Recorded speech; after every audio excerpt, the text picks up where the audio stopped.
অপরাধ আমি তোমার বাবা হাজী শরিয়াতুল্লাহর হাতে হাত রেখে পড়েছিলাম লা ইলাহা ইল্লাল্লাহু মুহাম্মাদুর রাসূলুল্লাহ। এই কলেমার পড়ার অপরাধে হিন্দু জমিদার আমার মেয়ের পেট ফেলে দেখিয়েছে মুসলমানের পেটে বাচ্চা কিভাবে থাকে। আমি কারো কাছে বিচার পেলাম না, আমি তোমার কাছে বিচার দিয়ে গেলাম। সেই দিন 20 বছরের কিশোর বালক বাঘের ন্যায় গর্জে উঠল। তার লাঠিয়াল বাহিনীর প্রধান ছিলেন কাদের জং।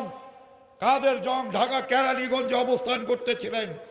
দুদু মিয়া চিঠি দিলেন, হে কাদের জং, আমার এক মুসলমান বোনের পেট ফেরে দেখানো হয়েছে মুসলমানের পেটে বাচ্চা কিভাবে থাকে। আমি তোমাকে হুকুম দিলাম তুমি আমার এই বোনের হত্যার বদলে তুমি জমিদার কালী কাঞ্জলালকে হত্যা করবে।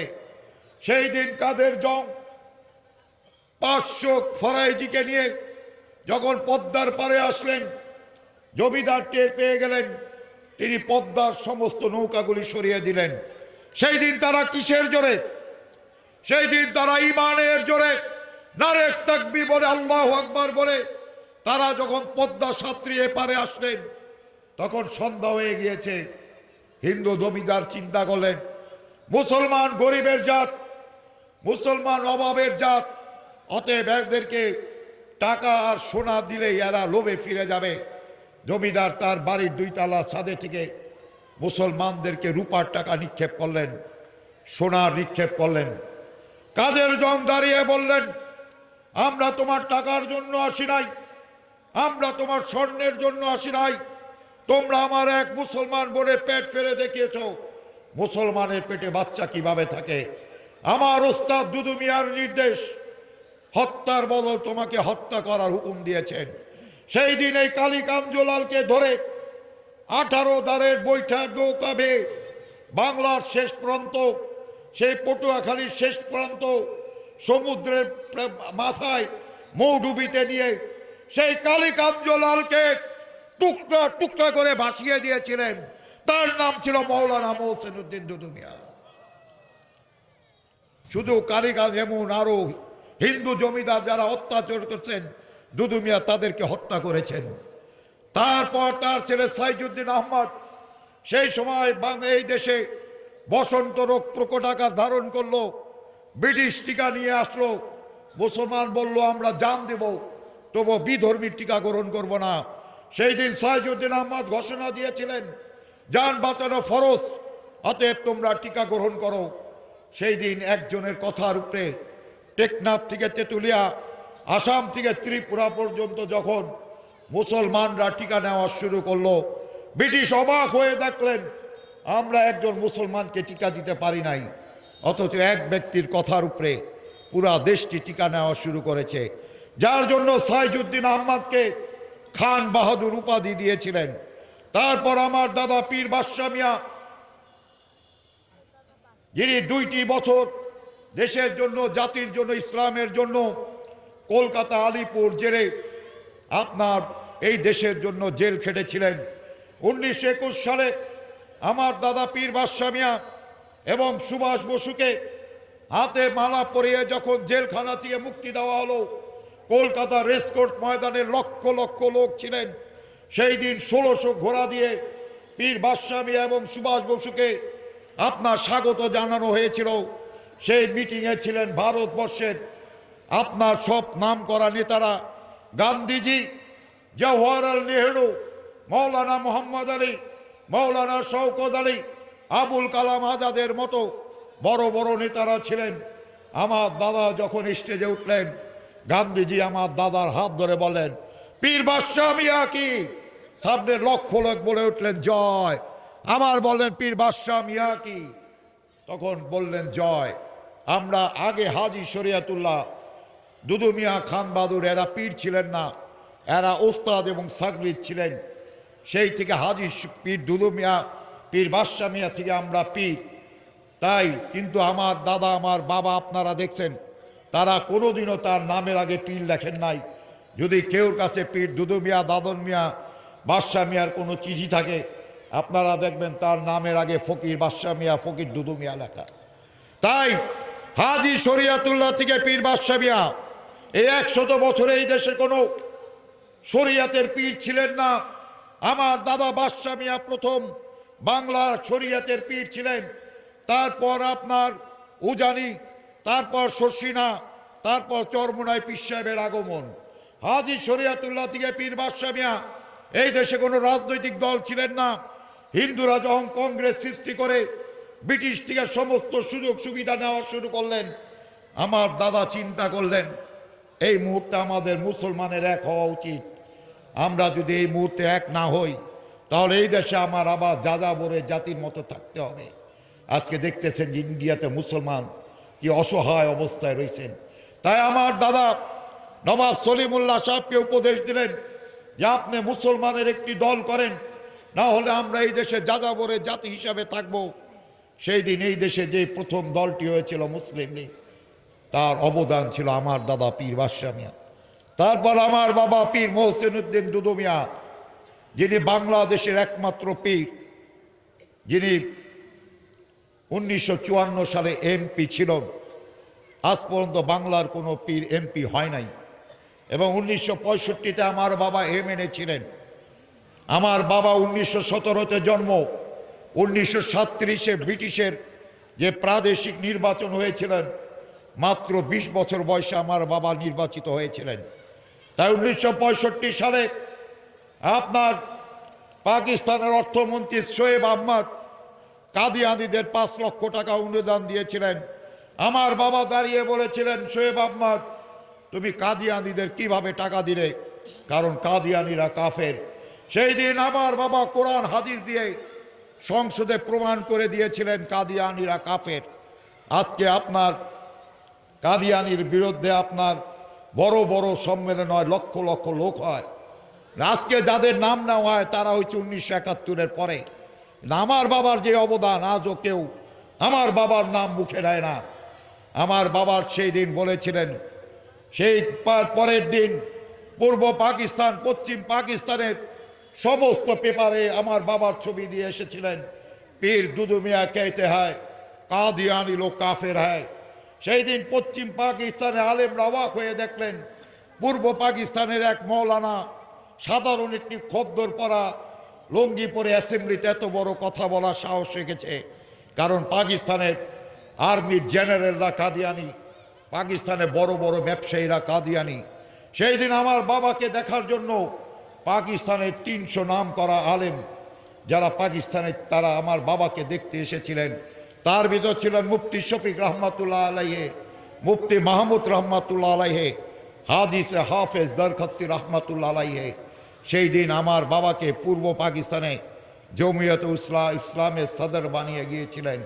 তাই আমার বাবার এই কারণে 1971-এ যখন পূর্ব পাকিস্তান বাংলাদেশ হয়ে যায়, পশ্চিম পাকিস্তান পাকিস্তান হয়ে যায়, আমার বাবার বন্ধু ছিলেন জুলফিকার আলী ভুট্টো সাহেব।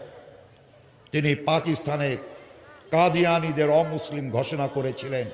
এর অবদান ছিল আমার বাবা পীর মোহসেন দুদু মিয়ার। আমার বাবা যখন 1975-এ পাকিস্তানে গিয়েছিলেন, তখন ভুট্টো সাহেব বলেছিলেন, পীর সাহেব তুমি দোয়া করো, আমি মনে হয় যে কোনো সময় মারা যাইতে পারি, কারণ আমি কাদিয়ানীদের অমুসলিম ঘোষণা করার পরে আমার উপরে বিরাট চাপ। ঠিকই সেই জুলফিকার আলী ভুট্টোকে আর্মিরা তাকে অ্যারেস্ট করে নিয়ে তাকে, আপনি জানেন, তার নির্যাতন করে মারা হয়েছিল।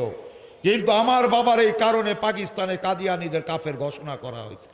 তো বাংলাদেশে আজও কেউ পারে নাই কাফের ঘোষণা করতে।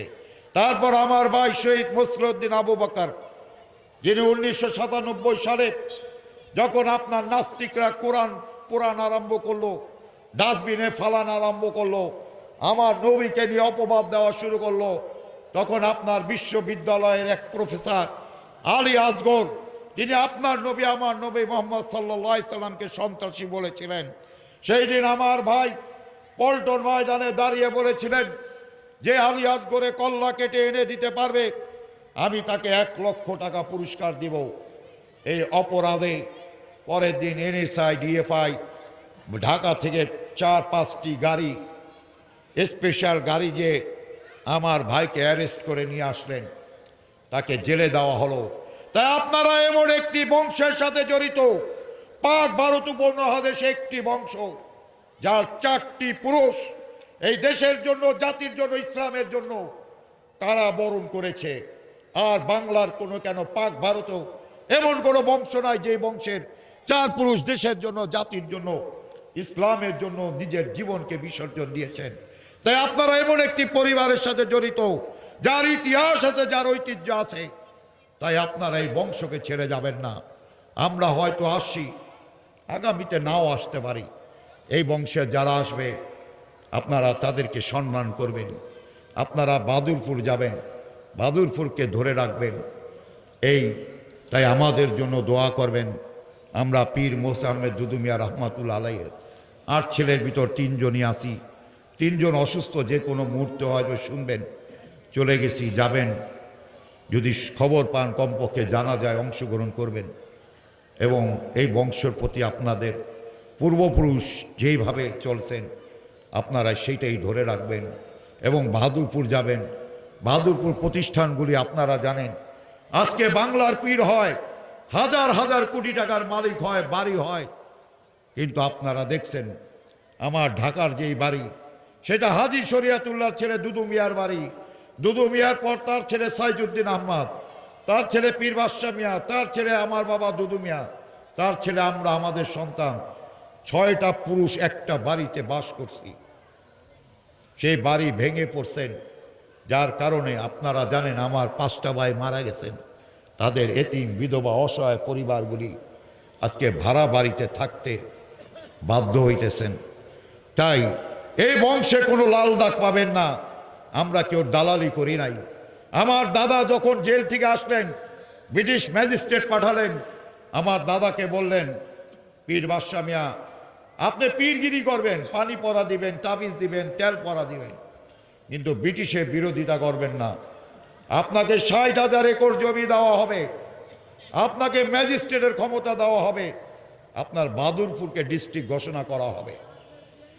তিনি তার বাবা মার কথা ছাড়া তিনি কোনো কথা বলতেন না। তিনি বললেন আমার মাকে আমি জিজ্ঞেস করে আসি। তিনি এসে মাকে বললেন, মা ব্রিটিশ আমাকে এই প্রস্তাব পাঠাইছেন। তার মা এই কথা শুনে বললেন, হে বাদশাহ, আমি তোকে ব্রিটিশে দালালি করার জন্য আমি তোকে আমার পেটে ধারণ করি নাই। তোর পূর্বপুরুষ যেমন এই দেশের জন্য, জাতির জন্য, ইসলামের জন্য নিজের জীবনকে বিসর্জন দিছে, এই জন্য আমি তোকে পেটে রেখেছিলাম। সেই দিন যদি পীর বাদশা মিয়া চুপ থাকতেন তাহলে আমাদের আর দাঁড়ে দাঁড়ে ঘুরতে হতো না। তারপর আমার বাবা পীর মোসা দুদু মিয়া, যাকে আইয়ুব খান বাঘের মতো ভয় পাইতেন, আমার বাবাকে প্রস্তাব দিয়েছিলেন যে আপনি মুসলিম পারিবারিক আইনে পিসাব, আপনি খালি একটু সাইন করবেন, আপনার কোনো চিন্তা নাই, বাদুরপুর মাদ্রাসা সব আমরা করে দেব।